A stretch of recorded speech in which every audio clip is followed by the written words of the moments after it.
We have the pleasure of having with us today Charles Hodgson, who is now retired but was educated at McGill as an electrical engineer. During his professional life, he worked in space hardware, shipborne radar, project management, as well as consulting. He also wrote a few books on etymology and ran a successful podcast in the days before podcasting was a thing. The last dozen years, Charles dedicated to volunteering on climate issues at a local level in Ottawa. There, he was the lead with a community-based group that successfully pressured the municipality to adopt climate change management plans. Through wide reading, he recognized that there was a general lack of public understanding of the history, methods, and achievements of the Ipcc, which stands for Intergovernmental Panel on Climate Change.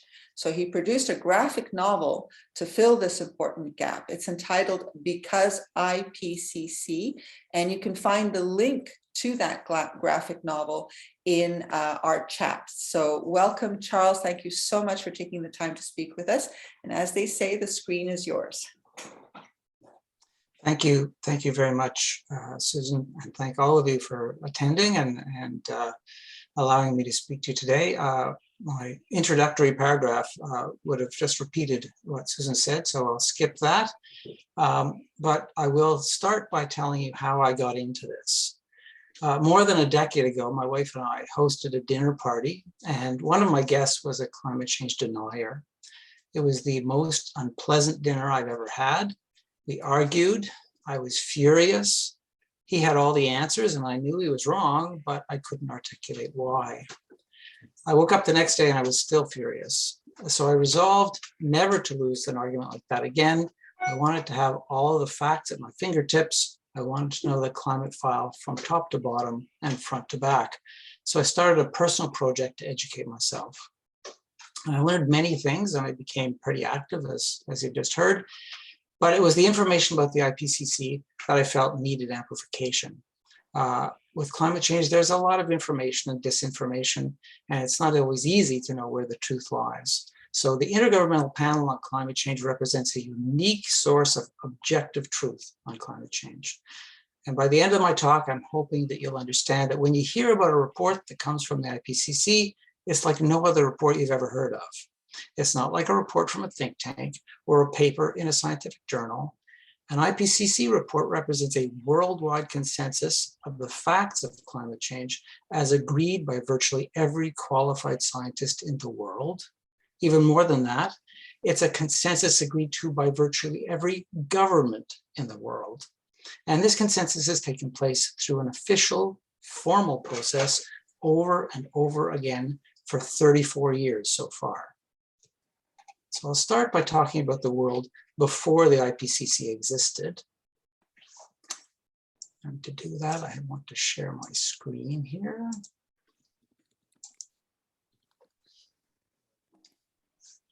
And I have to move things around just a bit to be able to read them. So back as far as the French Revolution, scientists began to understand that the air around us had a role in keeping the planet from turning into a big frozen ice ball. This, I hope you can see, is Joseph Fourier. Can you see him? Yes. Okay. He was a famous French mathematician, and he just barely avoided having his head cut off with the guillotine. And he also realized that our atmosphere was somehow keeping the planet warm. The next guy here is the Irish physicist John Tindall, and he discovered what it was about the atmosphere that was trapping heat. And it turns out the most important gas when it comes to climate change is carbon dioxide, or CO2. The third fellow here is Svante Arrhenius, and in 1896, he calculated just how much difference the carbon dioxide made to the warming of the planet. Now, he was Swedish, and so he thought that a warmer planet seemed like a good thing. The next fellow here, Guy Stewart Callender, he was born in Montreal and his father actually taught at McGill. Guy later moved to England, and in 1938 he published a paper showing data that indicated the world had already warmed a fraction of a degree. It was very controversial at the time. He also thought it was a good thing, but it's now regarded really as a foundational finding.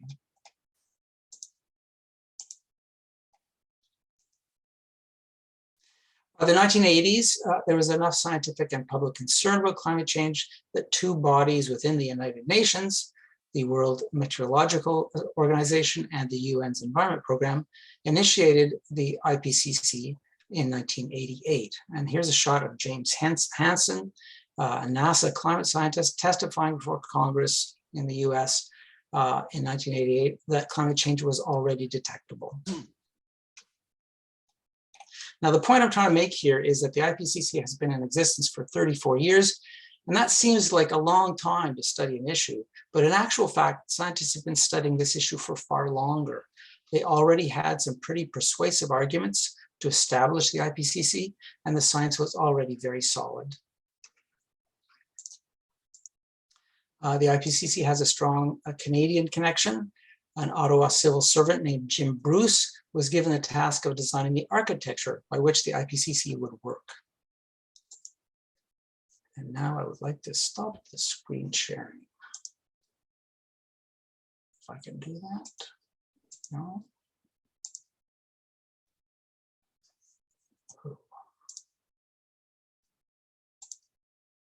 There we go. Stop sharing.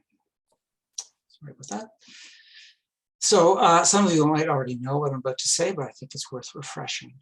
Before I talk about how the Ipcc does its work, I need to talk about how science works, because although the Ipcc does issue reports, it does none of its own research. Instead, it carefully combs through research that's already been done. So I'll take a moment here to talk about how science is done.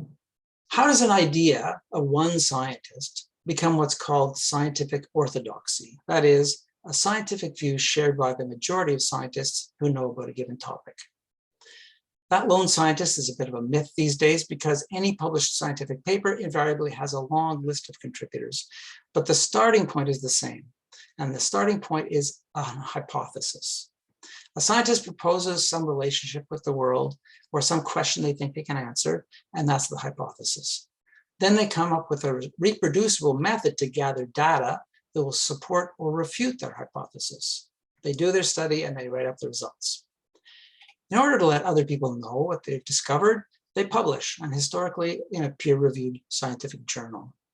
But before an editor of one of those journals will publish their paper, he or she needs to feel that there's some merit to the research. It's impossible for the journal editor to have a perfect knowledge of any particular topic, and that's where peer review comes in. So a group of other scientists whose identity is unknown to the authors of the paper are each invited to review the paper before it's considered for publication. These are ideally scientists steeped in the subject who can ask pointed questions. And the paper will not proceed to publication until the authors have addressed all of those questions. And it's not uncommon for there to be multiple rounds of this back and forth, and many papers are rejected or abandoned before publication. If a new scientific idea does succeed to publication, it doesn't mean it's automatically accepted by the wider scientific community. In fact, new ideas usually are very slow to be accepted. For example, our understanding of plate tectonics or how the dinosaurs died took many decades to move from being new ideas to being scientific orthodoxy. Being published in a peer-reviewed journal really only means now it's open season on the new idea. Now, instead of a hand-picked group of peers trying to shoot holes in your theory, the whole world gets a shot at it. And one of the ways this plays out is the system of citations. When scientists prepare scientific papers, they build on the findings of earlier papers and they cite those papers. So a notable new scientific idea can be expected to be picked up and propagated by other scientific papers.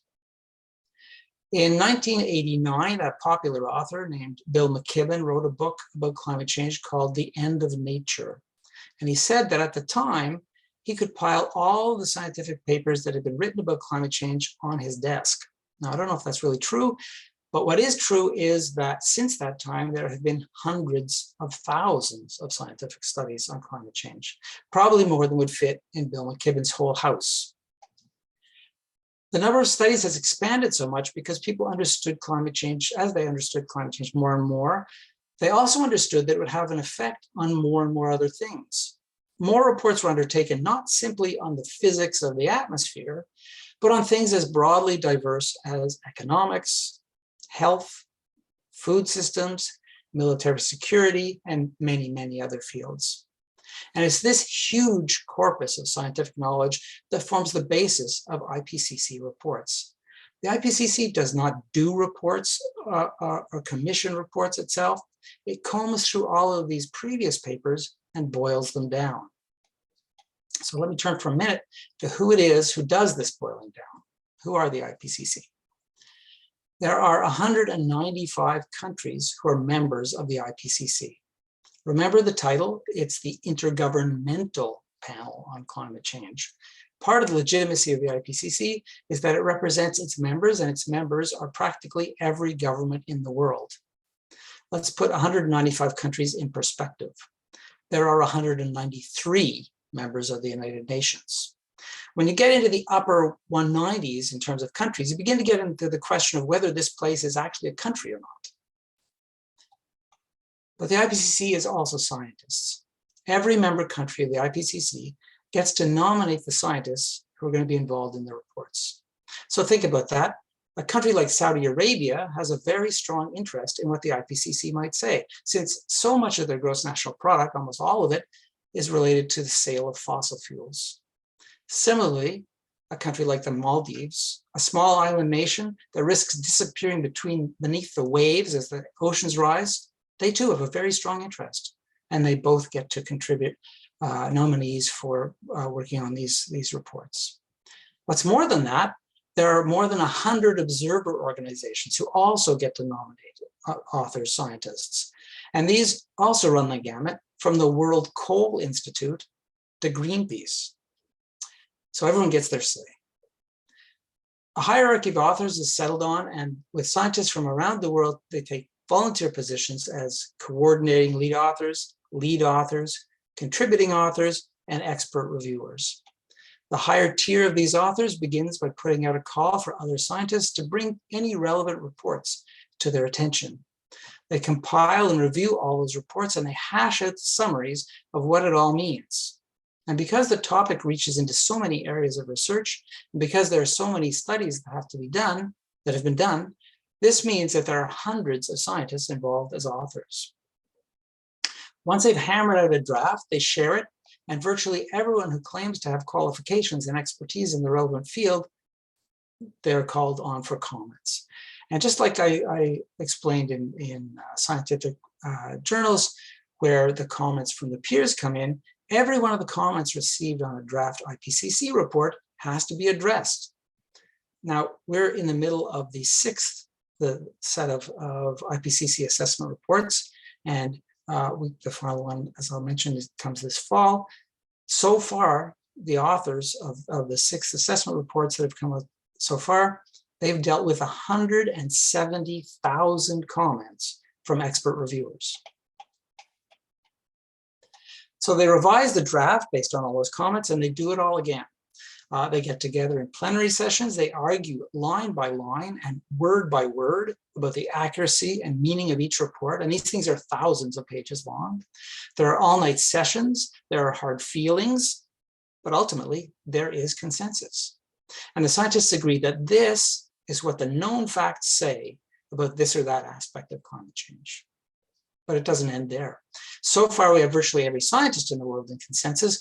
But I noted before, this is an intergovernmental panel. And the next step is to get 195 governments on board. Special reports are prepared called Summary for Policymakers. And these are less dense than the purely scientific reports, but they strictly reflect the same findings. Now, the various countries' governmental representatives are brought into the review. And again, there are comments and revisions and plenaries and all-night sessions and line-by-line reviews. And finally, consensus. So what do we have?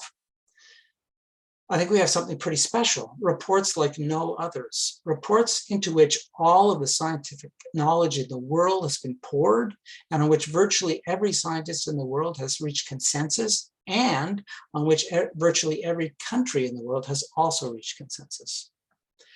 Since the IPCC has been doing this for more than 3 decades, it's been long enough that people have had time to ask whether those past consensuses were accurate.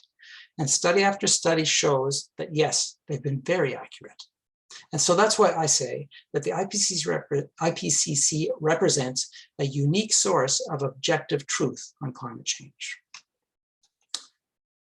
I've been known to ask people at parties, at the dentist, on the street, can you tell me what the letters IPCC stand for? And very few people know. So I figured even fewer people know what the process is that the IPCC takes. And so they couldn't possibly know that the IPCC is really the ultimate authority. So I took it as my own modest project to try to change that a little bit. And I produced a graphic novel telling the story that I've just told you. As you've heard, it's called Because IPCC, and you can see it online. The link we've put up. It's easy to remember, Because IPCC, all one word, .science. And I'm giving copies to Tony Layton for your Westmount Family Day event, and I'm happy to give out more. The graphic novel takes a hopeful tone in 2 ways. Superficially, by setting the scene in a classroom 100 years in the future, when climate change has been solved and the kids are learning some history. So let me touch on the history now. In 1990, the IPCC produced its first assessment report. And at the time, the big question they were trying to answer was, is climate change really a thing? And their answer was yes. And it was that first report that stimulated the world's nations to agree to the UN Framework Convention on Climate Change back in 1992. That was the Rio Earth Summit. This remains one of the most ratified UN conventions ever. 197 nations have ratified it. It's the parties to this convention that you hear about signing the Paris Agreement at COP21. COP stands for Conference of the Parties, parties to the convention, or more recently, COP26 in Glasgow. The IPCC then worked through consensus to conclude that first, climate change was actually happening, and then that climate change was actually being caused by human activity. Their 4th assessment report in 2007 won them the Nobel Prize. Now, I've mentioned the Paris Agreement, that was in 2015, and part of the agreement was to limit warming to 2 degrees C with an ambition of keeping it below 1.5 degrees C. The IPCC was tasked, coming out of Paris, with giving us an idea of whether that ½ degree matters much. And their answer was pretty stark. Yes, it matters a lot. For example, at 1.5 degrees C warming, we might have a few feet of sea level rise. But at 2 degrees C warming, we might have 30 feet. So billions of people will be affected. One of the biggest differences with this 1.5 degrees C versus 2 degrees C report was the tone. The IPCC is an organization that depends on consensus of parties with vastly different interests. On the one hand, oil, gas, and coal companies have to stop selling their product to solve this problem. And on the other side, whole countries will cease to exist. So the findings have to be very conservative. You're not going to get wild speculative danger warnings coming out of the IPCC. But the 1.5 degrees C versus 2 degrees C report marked a change for the IPCC. They went from the earlier reports, which essentially said, here's an issue you should consider seriously, to saying, time's up, you governments out there, you have to act. So the 6th assessment report, as I said, is coming out right now. 3 of the reports came out over the past several months, and the final synthesis report is due out this fall. And the tone of those reports is urgent. The chairman of the IPCC has recently warned that we're about to miss the 1.5 degrees C ambition. So I'm going to show you a graph that explains why.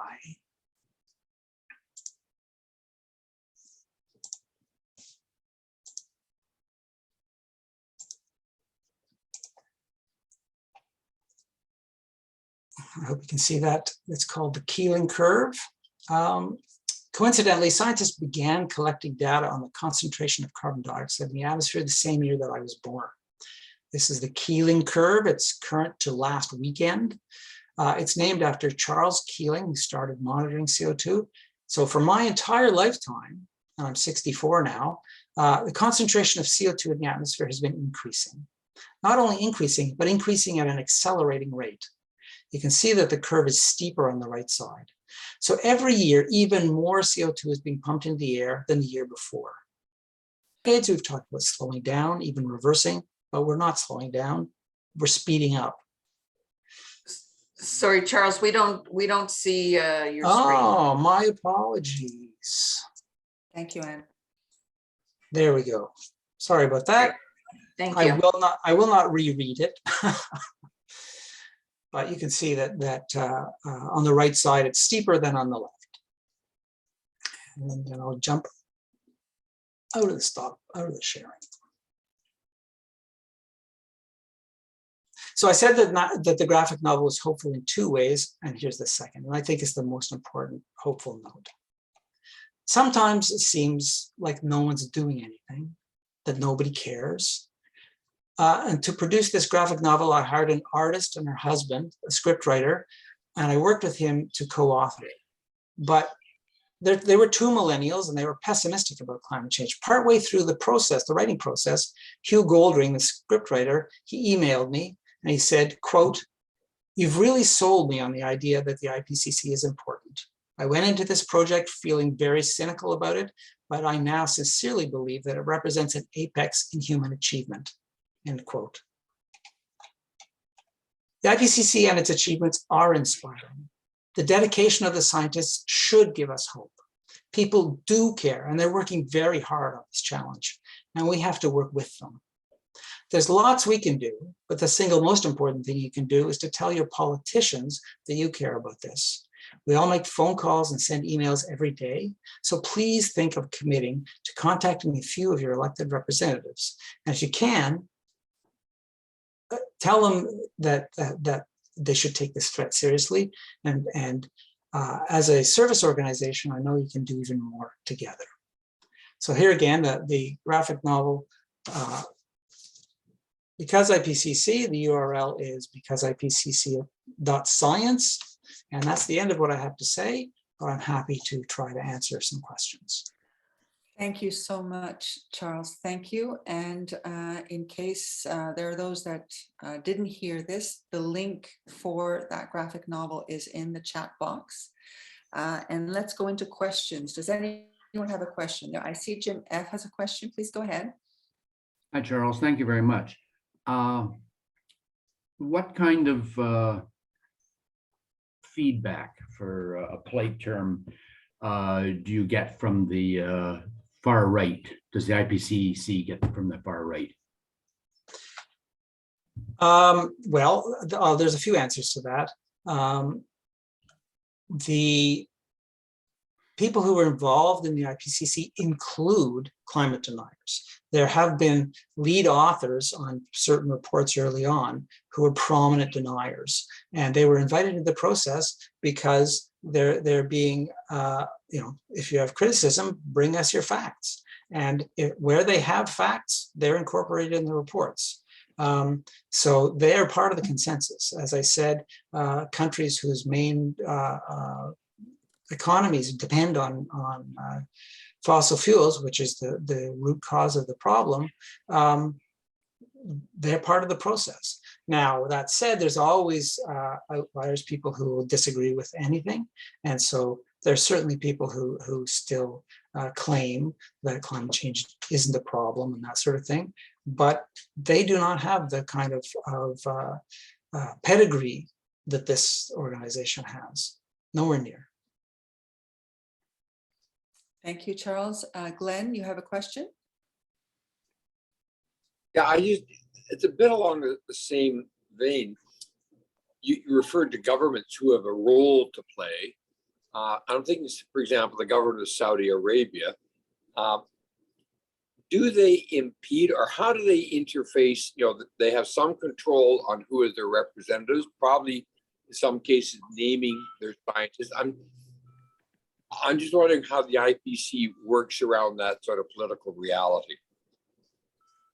Well, I currently live, I was born in Montreal, but I'm living in Ontario. And the election that's coming up is very likely to re-elect the Conservative government, who's been in position for the last term. And before that, it was the Liberals. The Liberals had a very strong climate program. And when the Conservatives came in, they removed much of those initiatives. So, although the people who are appointed to the IPCC from whatever government, that doesn't come from a provincial level, but from federal, whether it's during Stephen Harper's time in office in Canada, or from a government like Saudi Arabia, the scientists participating within the IPCC and the government representatives talking about what the scientific findings are, they're dedicated to the truth of the facts of the science. And the reports that come out, as I said, summary for policymakers, their assignment is, let's give the people who have the political responsibility the facts they need to make good decisions. But the people who have those responsibilities, there are other pressures on them. And I mean, Canada is a perfect example. There are provinces where people are very, very strongly in favor of moving towards more climate action. And there are provinces, Alberta chiefly, that are very resistant. And if a federal government wants to get elected, they have to walk some middle road. So the government says Saudi Arabia is not exactly a democratically elected government. So they're acting in what they see as their interests. So political decisions should be steered by the facts, and these facts are pretty imperative, but they aren't always. Thank you, Charles. Okay. Questions answered, Glenn? Yeah, we're good? Yes, thanks. Okay, are there any other questions? Yes, Malcolm, please go ahead, Malcolm. yes, Charles, this is very interesting. I didn't realize the IPCC was such a big and complicated organization. Is it unique in this, is there any other scientific question that gets a treatment like this?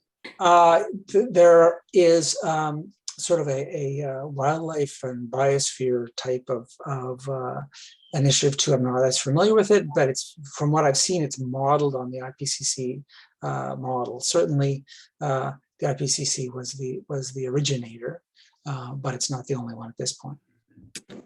And the other ones, if there are more than the nature wildlife one, even that one is not nearly as robustly filled with membership from every country and all that sort of thing. Still, obviously a very valuable tool, but the IPCC was the, and I'm proud to, the guy who designed it was in Ottawa. Amazing. Thank you. Thank you. Any other questions? I have a question, Charles, and as Rotarians, we have to stay away from partisan politics, but I am curious about your views on the Transcanada pipeline. So let me answer that in two ways. This is physics, not politics. And so if you favor a party that is not taking climate change seriously, my hope is that you will get involved with that party of your choice and point out to them how serious this is, so they become more serious about it. There's no stopping various parties going in and out of office. So having any party that comes into office take a responsible approach based on what's happening in the world, and these are facts, is a good thing if they're taking a responsible approach. So in terms of pipelines and general infrastructure in that way, even the, I can't remember the name of the organization, the energy, I can't remember, the international organization that talks about the future of energy use. They recommend stopping investing in infrastructure, because when we build a pipeline or open a new oil field, that sort of thing, these things keep pumping out product. Once it's produced, there's an economic momentum that it keeps pumping out these products for 30 or 60 years. You've paid the money, you want to keep using it. And we don't have any more time. Just this morning, I was listening to a podcast from The Guardian, and there are 195 projects that they've uncovered where banks have put forward the money, and the fossil fuel companies have plans to develop fuel resources that will blow us well past 2 degrees. And so these investments are bets against action on climate change. So that's a sort of long answer, but if you build it, people are going to use it. And so I would imagine that the same would apply to offshore drilling and creating new installations. Yeah. Okay. Glenn, did you have your hand up again? Do you have another question? Yeah, I'm just curious, are you optimistic that we as a society will deal with this issue? It seems to me that the pressures against it, despite the facts, are so strong. I'm just curious what your sense is, because you know the field a lot better than I do. So there's someone I'll mention who knows the field a lot better than almost everyone. Cristina Figueres is from Costa Rica. Her father was the president of Costa Rica, and she was the person behind the Paris Agreement. In 2009, the climate negotiations were a debacle, and everyone went away thinking this will never work. And she took on the task of bringing all of the countries together to succeed at Paris. And she, in the last few years, has been running a podcast called Outrage and Optimism. So we should be outraged at what people are doing for profit to our planet, but we have to be optimistic that we can overcome it. And the attitude of optimism she calls it stubborn optimism. There's no question there are challenges to this. If it was simple, we would have done it. But if we decide, there's nothing we can do, let's just sit back, we're guaranteeing failure. So we have to be optimistic. We have to keep trying. Thank you. Any other questions? Humam, please go ahead. Didn't we have a global warming before life existed on Earth? Absolutely. Do you relate both of them together? Beg your pardon? What is the percentage before life existed now of the global warming? So it wasn't so much before life existed, but before we were humans having any effect on it. No, sorry, it was because the Earth was ice, and then it melted. Yes, but it was tiny microbes digesting things and producing oxygen, which allowed the other creatures to begin to evolve.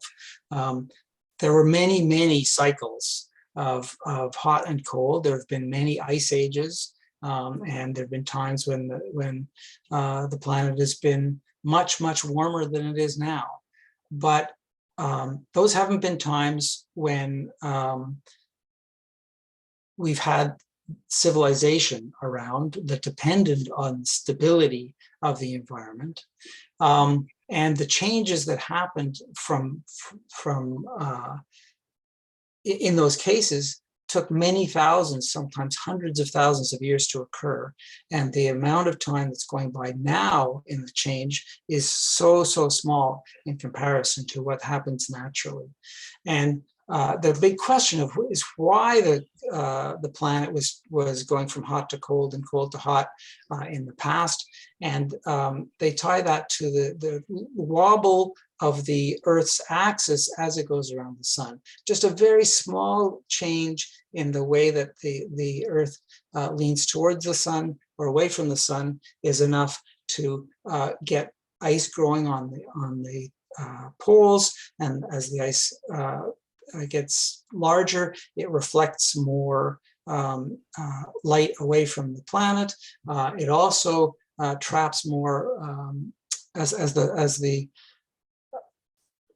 these feedback loops. One of them is, I mean, carbon dioxide is the main problem that we have been producing, but another greenhouse gas is just water vapor. And so when the temperature goes up and the seas make everything more humid, that amplifies the warming effect. And once the ice caps start to recapture some of that moisture and reflect more of the solar energy away from the planet, then the temperature starts to come down, less humidity in the air, less warming. There's feedback loops like that happen naturally over hundreds of thousands of years. But this is over decades. Yeah, but what mean, let us say if the effect of we human on Earth doing to the environment, even if we stop it completely, still we are going to have a global warming, which we should always be careful about.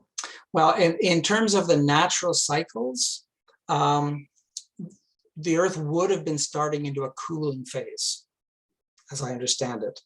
And human activity, and particularly the burning of fossil fuels, has reversed that. True. Yeah, but we need always to be careful that to work on minimizing the global warming, even without the fossil fuel. Yeah, it's a big job. Thank you. Thank you. Thank you, Humam. I have the pleasure of thanking you, Charles, for this incredible presentation. I don't think I'm the only one that wasn't aware of the scope and the importance of the IPCC's work. So thank you for that. And also with your determination that comes through and your information, you're energizing our commitment to be stubbornly optimistic, and that you remind us that we do have to take action. So thank you very much for taking the time to speak with us and for sharing that information. Thank you for the opportunity. Heather, shall we end the recording?